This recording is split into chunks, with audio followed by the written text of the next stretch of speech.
तो गाइस कौन कौन तैयार है आज के इस बैटल के लिए जो कि होने वाला है बोरुटो वर्सेस इकाडा। इतने दिन से मैं भी परेशान हूँ और तुम लोग भी। तो चलिए शुरू करते हैं आज की इस वीडियो को बिना किसी देरी के।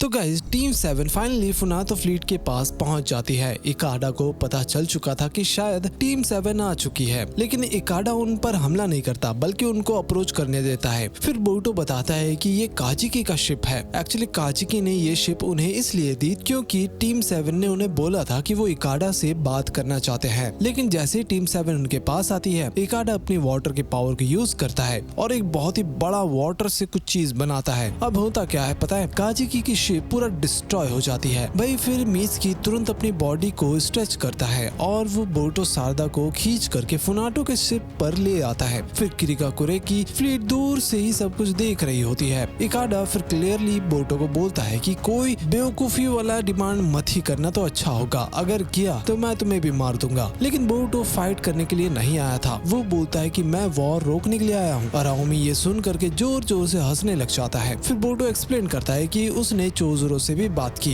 एक्चुअली चोज़ुरो भी वॉर को रोकने के लिए तैयार है, लेकिन कंडीशन ये है कि फुनातो को भी ये जंग को रोकना होगा। फिर अराओमी और इकाडा दोनों चोज़ुरो की बात पर भरोसा नहीं करते। उन्हें लगता है कि मिजुका के बाद में अपना प्रॉमिस तोड़ सकता है। इसलिए मिसुनो बोलता है कि मैं ये सुनकर के चौंका नहीं, क्योंकि फुनातो ऑब्वियसली कॉर्पोरेट नहीं करने वाले थे। लेकिन चोज़ुरो बोलता है कि हमने टीम 7 को और थोड़ा टाइम देने का प्रॉमिस किया है, मतलब अभी बोरुटो को इकाडा से बात करने का चांस दिया जाएगा। लेकिन अराओमी क्लियरली बोलता है कि ये लोग यहाँ से जिंदा नहीं जाएंगे और वो किसी दूसरे काम के लिए वहाँ से चला जाता है। फिर इकाडा बोरुटो को बोलता है कि मैं तब तक लड़ूंगा जब तक एक साइड कम्प्लीटली खत्म नहीं हो जाता। बोरुटो उसे पुराना सपना भी याद दिलाता है। इकाडा एक बहुत ही बड़ी शिप बनाना चाहता था, फिर पूरी दुनिया में वो सेल भी करना चाहता था ताकि वो लोगों को आइलैंड से कनेक्ट कर सके। लेकिन इकाडा बोलता है कि वो ड्रीम सेरेन के साथ ही मर चुका है। सेरेन की डेथ के बाद इकाडा के लिए वो उसकी पुरानी लाइफ का कोई मायने नहीं रखता। लेकिन अचानक इकाडा शिप के आसपास बहुत ही ज्यादा पानी से कुछ बनाने लग जाता है, मतलब वो सीरियसली में फाइट करना चाहता था और कुछ भी नहीं। लेकिन मेटल ली अपनी टीम और स्वॉर्ड्समैन को इन्फॉर्म करता है टीम 7 फुनातो की शिप पर चढ़ गई है। सब लोग टेंशन में आ जाते हैं। फिर बुनटान बोलती है कि हमें भी उनके पास जाना चाहिए क्योंकि फुनातो से रिवेंज लेने का ये परफेक्ट चांस है। लेकिन उधर इकाडा बोरुटो को ब्लेम करता है कि उसके अकॉर्डिंग उसकी बहन की डेथ हो गई, साथ में उसके भाई तेनमा की डेथ हो गई और फुनामोशी की भी डेथ हो गई। सब इस वॉर के वजह से हुआ है। इकाडा बोलता है कि अगर किरिकाकुरे को खत्म कर दिया जाए या फिर मैं खुद मर जाऊं, फिर भी मेरी ये जो हेट्रेट है ना वो खत्म नहीं होने वाले। तो इकाडा सेरेन को याद करता है और वो बोलता है कि सेरेन हमेशा मेरी प्रोटेक्शन करती है। इकाडा को हमेशा लगता है कि वो अपने फैमिली में सबसे ज्यादा वीक है।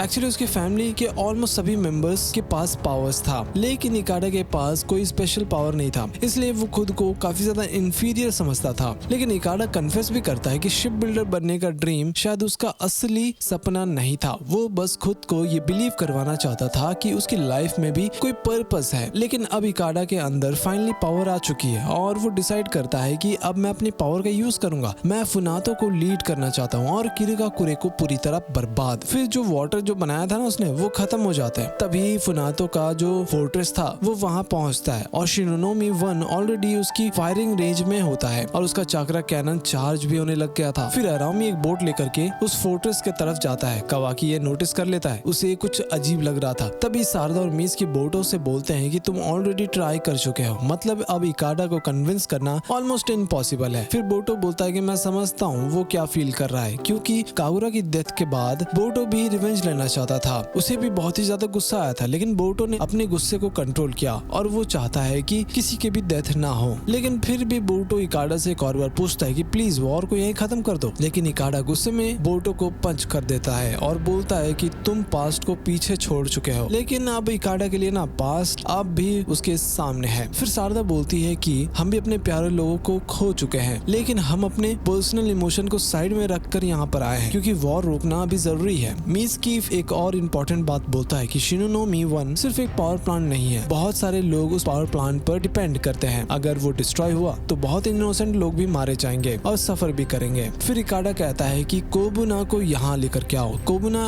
को बोरुतो के सामने लाया जाता है। फिर बोरुतो कोबुना को देखकर बोलता है कि ये बिल्कुल मेरी तरह है। जब कागुरा मारा था ना, तब बोरुतो भी इसी तरह रिवेंज के इमोशन में था। फिर इकाडा बोलता है कि कोबुना तब तक हेट्रेट नहीं छोड़ेगा जब तक वो बोरुतो को मार नहीं देता। इकाडा बोरुतो को एक फाइनल कंडीशन देता है कि अगर तुम मिजुकागे का हेड मेरे पास ले आओ तो मैं अपने स्वॉर्ड को रख दूंगा। मतलब इकाडा चाहता है कि बोरुतो चोजोरो खत्म कर दे। उधर कावाकी अराओमी का सीक्रेटली पीछा कर रहा था। वो उसके साथ उस फोर्ट्रेस तक पहुंच जाता है और चाकरा कैनन के पास छुप करके सिचुएशन को बस देख रहा था। बोरुतो इकाडा की कंडीशन को एक्सेप्ट नहीं कर सकता और वो चोजोरो को मार भी नहीं सकता। लेकिन बोरुतो एक और ऑफर देता है कि मैं मिजुकागे को नहीं मारूंगा, उसकी जगह मेरी जान ले लो। मतलब बोरुतो खुद को सैक्रिफाइस करने के लिए तैयार हो जाता है ताकि वॉर रुक जाए। I mean what kind of stupidity it is. खैर जो भी है, अगले वीडियो में हमें पूरा कहानी समझ आ जाएगा, तो उसके लिए वीडियो को लाइक और चैनल को सब्सक्राइब जरूर कर देना। Till then keep watching anyplanner and bye bye.